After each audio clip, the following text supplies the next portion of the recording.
on Plugged In, the college bribery scandal. How some families are using their wealth and their influence to give their kids a competitive edge. Is it fair? 50 people have now been charged in the college admissions scandal that exposes the inequalities in our system of higher learning. What does it cost to get into an Ivy League school? Is the selling of admission or cheating for admission hurting the American dream?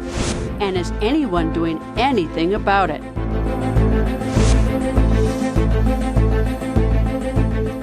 Welcome to Plugged In. I am Greta Van Susteren. There is a phrase in the U.S. Constitution that all men are created equal. But when it comes to our students, it seems not all are equal, at least not in the eyes of our most prestigious universities. As many of us found out recently, if you are in the market for a good school, it helps to be rich and famous. This was a big story for our college interns here at Plugged In, and they wanted us to do a special episode on it. We agreed, and we asked them to dig deeper. Here's the first of a series of reports by VOA's interns on the college admissions process and the scandal that many are talking about. VOA intern Cecilia Markley has more.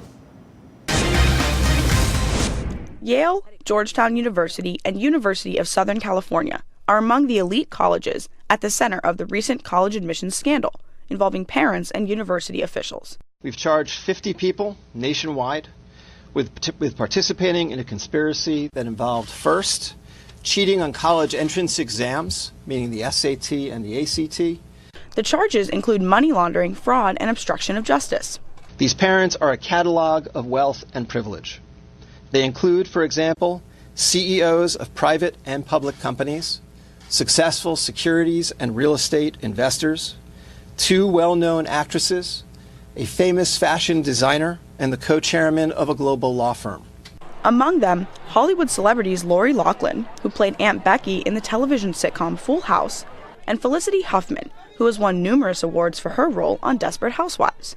They're accused of bribing coaches and college administrators, who allegedly used fake charities to funnel money in exchange for helping their children gain admission to the nation's most prestigious schools.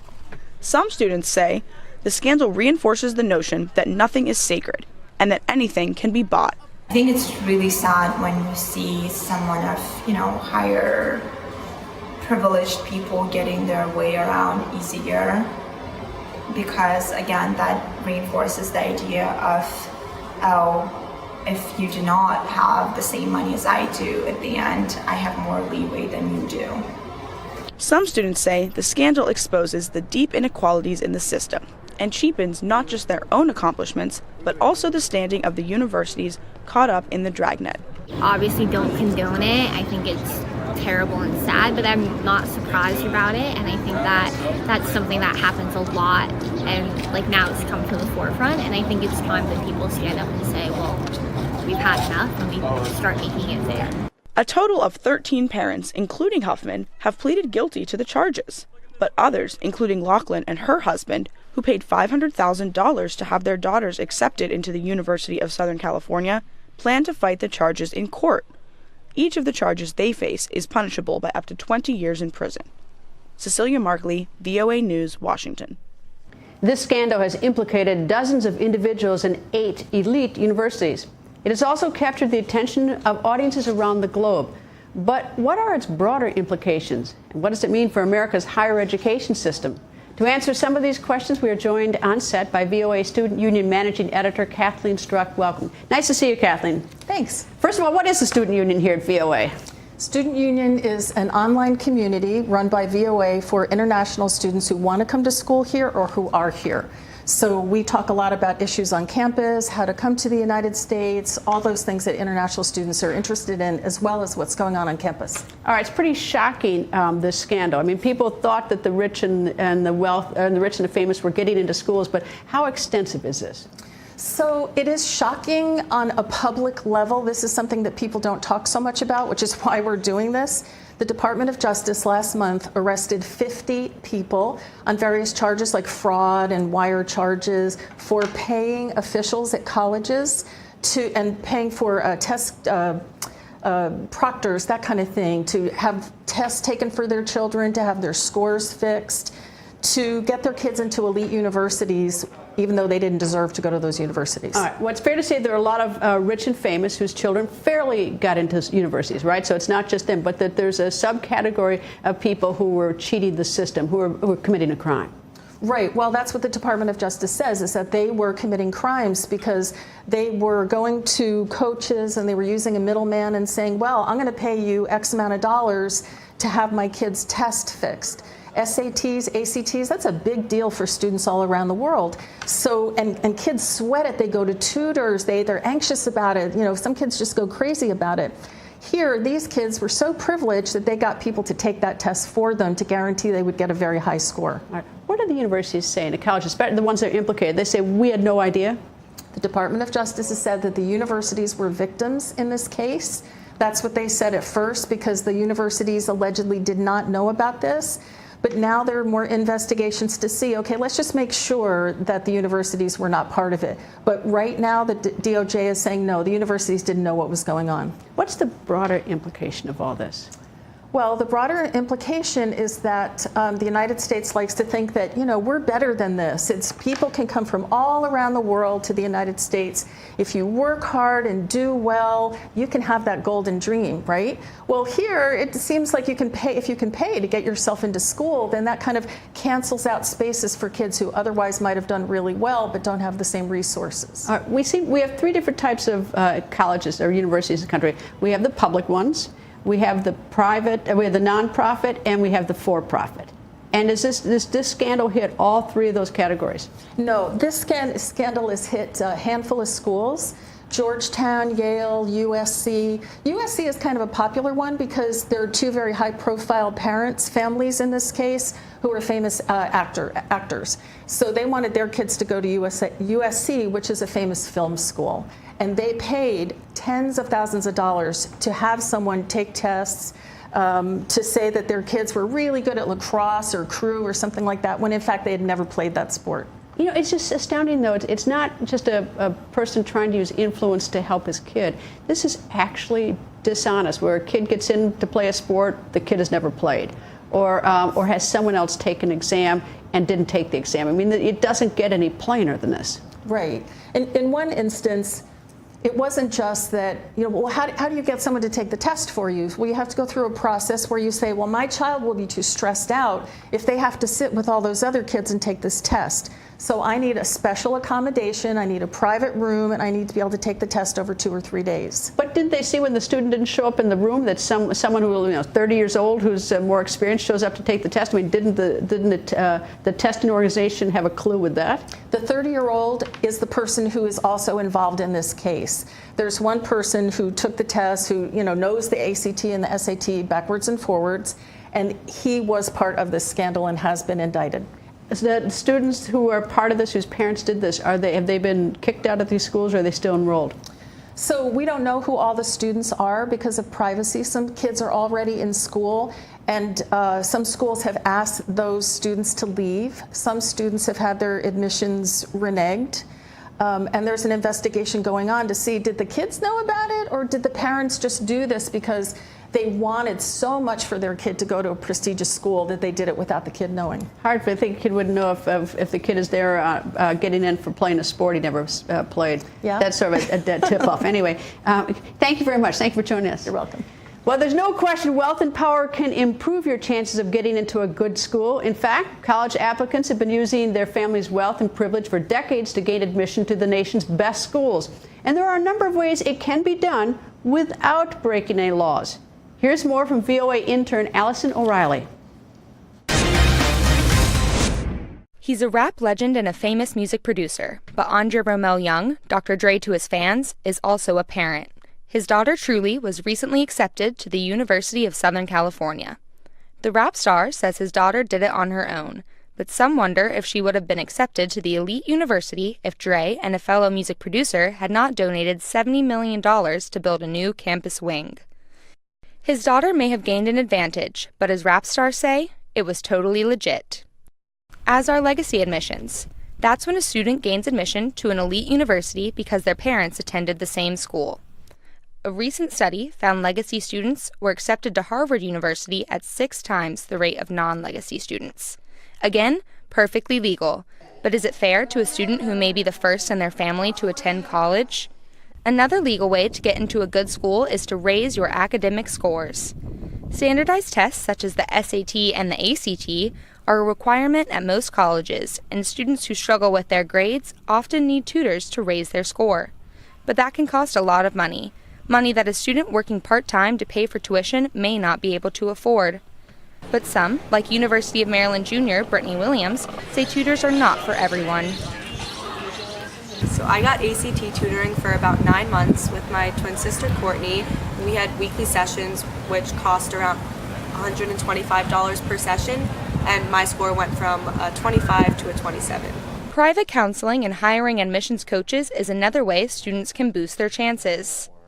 Top Tier Admissions, an education consulting firm, has hundreds of testimonials from students who were accepted by Ivy League colleges after using their services. But that kind of help comes with a high price tag, as much as $18,000 to attend a 4-day college application boot camp. Wealth does come with privilege. A recent study shows that at Yale and Princeton, two of the nation's top universities, about 70% of students belong to the wealthiest families in America, while only 2% came from lower-income families. Dr. Dre is not the only rich parent who has donated to his child's university of choice. Jared Kushner, senior advisor and son-in-law to President Donald Trump, attended Harvard, even though one official from his high school says his test scores were below Harvard standards. He applied to the college in 1998, and that same year, his father donated $2.5 million to the renowned Ivy League school. Allison O'Reilly for VOA News. For the privileged using alternative methods to gain admission into the elite universities, that's nothing new. And it is a topic that our next guest has written extensively about. Joining me via Skype from Boston is ProPublica senior editor Daniel Golden. He's a 2-time Pulitzer Prize winner and author of the book, The Price of Admission, How America's Ruling Class Buys Its Way into Elite Colleges and Who Gets Left Outside the Gates. Nice to see you, sir. Thanks. Nice of you to have me. All right. That book was written when? It came out in 2006, but it was written basically in 2003 and 4. And how current is it today? Well, it's more relevant than ever today because a lot of the problems I wrote about have only gotten worse, which this scandal signifies. I mean, I wrote about, I first described the Kushner case in my book. Now that $2.5 million that the parents gave to get him into Harvard seems piddling compared to some of the amounts we're hearing about. At the time I wrote my book, Harvard accepted 10% of its applicants. Now it takes 4 or 5%, so parents are even more desperate. The University of Southern California, which, as was mentioned, is one of the key schools in this bribery case, when I wrote my book, they probably admitted, 35% of their applicants. Now they admit 13%. So as these colleges become ever more selective, the parents get ever more anxious. And, we have a lot of income inequality in this country, more than we did when I wrote my book. So there's an awful lot of billionaires out there who are worried about getting their kids into top colleges and will give a lot of money. Is there a difference in your mind? Because frankly, there's a difference in my mind between a public university that the taxpayers fund and doing and giving special treatment to people, and a private university that giving special treatment to whether someone's a legacy or someone has donated a building or funded a chair for a professor. It seems to me those are two different categories. Are they in your mind? Well, they're somewhat different, but I wouldn't say totally different because remember, these private schools are nonprofits. That means they don't pay taxes, and that you and I and all the other taxpayers subsidize them. And the reason we do that is because they're supposed to be serving a public good, and that public good, among other things, is to find the students of greatest achievement or potential, particularly from low-income backgrounds, and help them rise in society and achieve the American dream. And they're therefore failing in the mission that that we subsidize them to provide. Well, the student loan, according to one statistic I read today, that the student loan debt in this country is $1.57 trillion, up from $676 billion about 10 years ago. Why has that ballooned? Is there no fiscal responsibility from these colleges to keep these costs down, or is there some other explanation? Well, a lot of the student loan problem has to do disproportionately with for-profit colleges, which of course are less regulated than ever under the Trump administration. And for-profit colleges generally peg their tuition to the highest amount of loans that a student can get from the federal government. And because not very many people would be willing to pay out of pocket to go to a for-profit college because their quality is not considered as high or their reputations are not as high. So for the last statistics I saw, for-profit colleges accounted for maybe 5 to 10% of enrollment in the U.S., but more than a quarter, maybe as much as 2/5 of the student loan problem. Is there any limit to how much a student can borrow? Because I would assume that, I'm just sort of thinking about this. If a student can borrow unlimited amount of money, and the university sees that, the university might be less fiscally responsible than if it's worried about the students making the tuition if they're unable to get the money. No, there's limits on how much they can borrow under the federal programs. Now, of course, they could get a private loan, presumably, but that would likely be at a higher interest rate and more onerous terms. But yes, the federal government limits how much a student can borrow. What's your view on the legacy admission getting sort of a leg up, legacy admissions, or someone who's contributed to a college for a long time? I assume that the cheating and the false tests, you put that in a separate category. Yeah, well, I would consider legacy admissions to be something that should have been abolished long ago. I mean, its aim is essentially to perpetuate an aristocracy of rich people, and it's designed for fundraising, and so it gives a preference to predominantly white, affluent applicants. And it's really hard to condone in a democratic society, and it's a very significant advantage of admissions. But on the tests. Can I just ask a quick question? If I would have if I had a child going to college right now, I'd be proud to have that child go to my college. I mean, there's sort of the college spirit. Do you account for that at all? Well, I think you should be proud to have a child go to your school, but it would be nice if they earned their way in on their own merit rather than because they happen to be born into a family with a connection to that school. It makes a difference to you whether it's, or rather, it makes apparently a bigger difference to me whether it's public or profit or nonprofit. To you, you would not do legacy. I wouldn't do necessarily legacy. I wouldn't do legacy in public universities, but the other ones I would think twice about. I'd abolish it at both places. Like I said, the private nonprofit colleges are essentially receive huge amounts of public support through a tax break, and so there's not as big a difference as some might see. And legacy admissions adds up to often at these schools 10 to 25% of the students. Notre Dame's around 25%.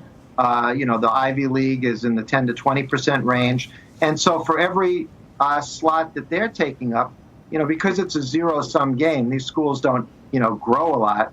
They're taking a slot away from somebody who might be equally or more deserving from a lower income disadvantaged background and just didn't happen to be born into a family where a parent's an alum. Well, if a school, you convinced me of one thing. I didn't realize that the nonprofits were getting all these tax benefits. I hadn't thought it through, but you've convinced me of that since they're getting all these tax breaks. The purely private, I might disagree with you on some of these points, but you've convinced me on that one since they're getting something from the taxpayers. Anyway, sir, thank you very much for joining us. Good luck with the reprint of your book. Thank you very much. I appreciate it. Despite the recent college admission scandal, the U.S. remains the top destination for international students. More than 1 million foreign students are currently enrolled in U.S. universities. And according to the 2018 Open Doors report, the University of Southern California, which was implicated in the scandal, is among the most popular. But given the high cost of attending such elite schools, some wonder if the cost is worth the payback. VOA intern Anjali Tillett spoke to college students and filed this report. The college admission scandal has some students wondering if their choice of university might have a bigger impact on their future than their degrees. Esther Jensen, a third-year student at American University, says going to a more prestigious college might just give her the competitive edge when it's time for her to enter the job market. I think where you go definitely does matter because of the networking opportunities you might get. But how you end up in your college of choice matters. Some say students of wealthy parents have a distinct advantage. They cite students like Olivia Jade, a well-known social media influencer with more than 1 million followers. She's a student at the University of Southern California, and the daughter of American TV star Lori Loughlin and fashion designer Mossimo Giannulli. Both face criminal charges for allegedly bribing college officials to help their daughter gain admission to the prestigious university. Students we spoke with say they feel cheated by a system that gives the wealthy the upper hand. I think we're all deserving of an education, and the ways of how we get there are obviously really different. And so I think it's really discouraging when you hear that, oh, well, it was a legacy child, or, oh, my parents just donated money, because we all can't do that, and it really just sets the bar to be a little bit lower for those who have worked really hard. But other students have taken the scandal as a compliment to the prestige of their school. Some of my friends almost felt honored that people wanted to try and cheat to get into the school. Those who can afford the high cost of an Ivy League education may well agree. But those who can't wonder if a system that gives those who already have power and wealth greater advantages is ultimately worth the high price of admissions. Angeli Tillett, VOA News, Washington. The U.S. Bureau of Labor Statistics identifies 174 occupations as typically requiring a bachelor's degree for entry.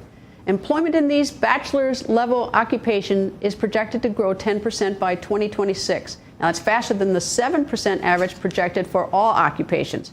Given this trend, what is the value of a degree? And do graduates of prestigious universities stand out to employers? Joining me to discuss these questions and more is Paul McDonald, Senior Executive Director at Robert Half Global Human Resources Firm. He has more than 30 years of experience in recruiting. Welcome, sir.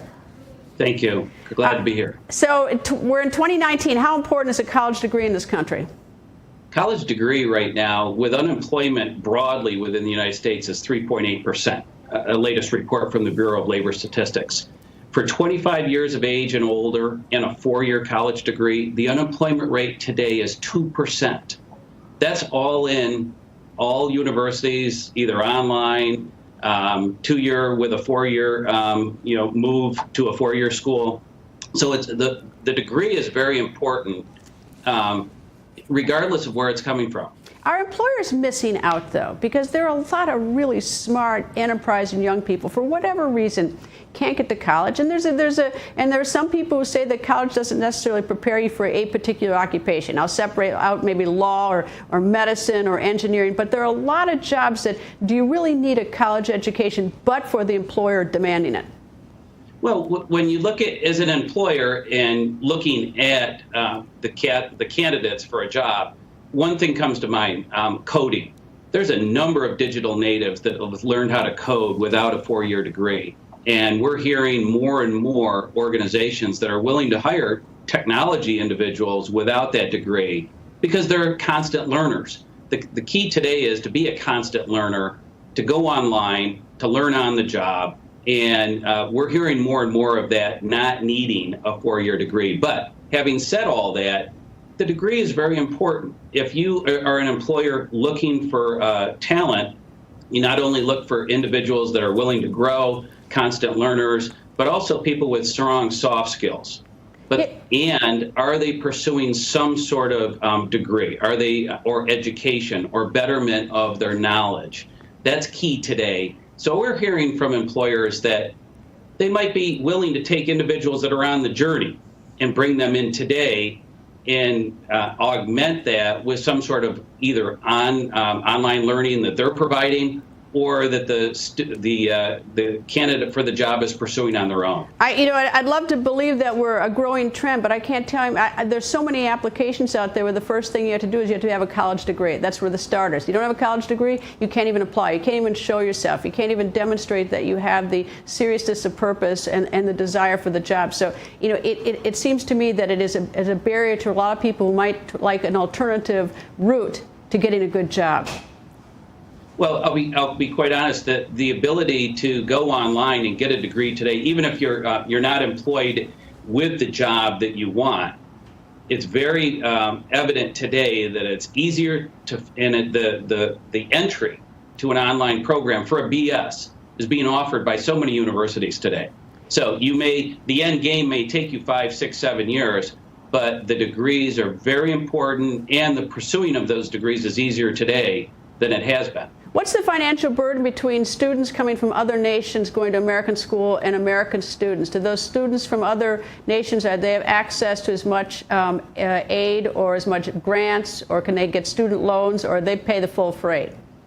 I'm not an expert in the student loan area, so I can talk about employment and the value of the college degree. But what I'm hearing is that there are grants being given by some universities to the international students.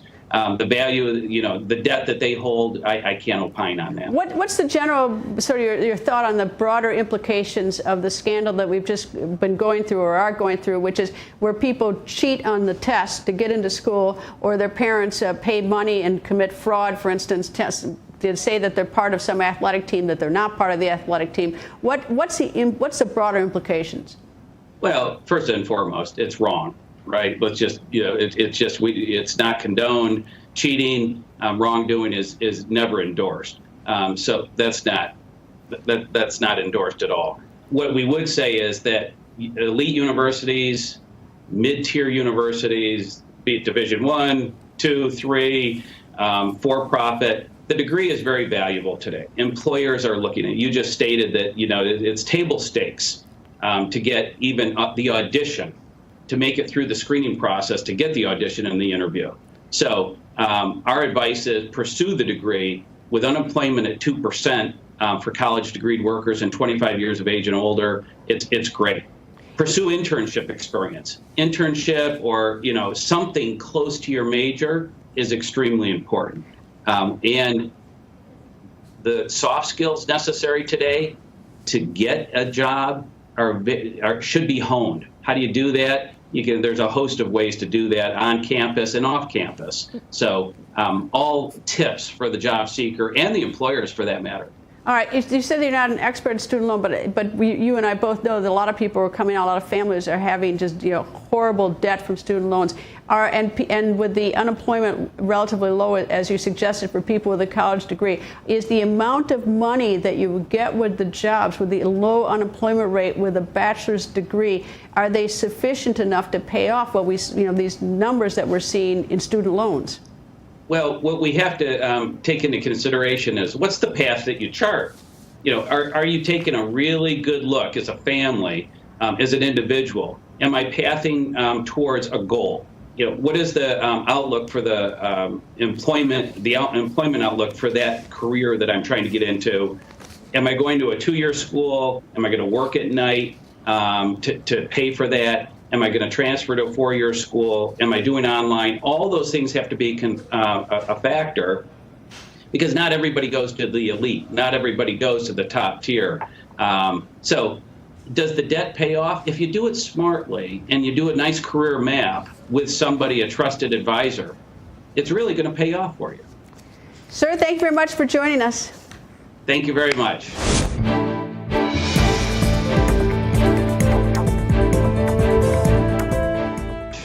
An update on a story we've been covering. The 2 Reuters journalists who have been jailed since December 17 last year for investigating the mass graves of Rohingya Muslims in Myanmar have been released. Walon and Jaso O were freed under a presidential amnesty as part of 6,500 prisoners released to promote national reconciliation. The 2 reporters recently lost their final appeal in Myanmar's highest court after being sentenced for 7 years in prison. They were convicted for violating the colonial-era Official Secrets Act for allegedly disseminating secret information sensitive to national security. We are hoping to talk to them and will update as soon as we can. That's all the time we have for today. Stay plugged in by liking us on Facebook at Voice of America. You can also like my Facebook page at facebook.com/Greta. And follow me on Twitter at Greta. Thank you for being plugged in.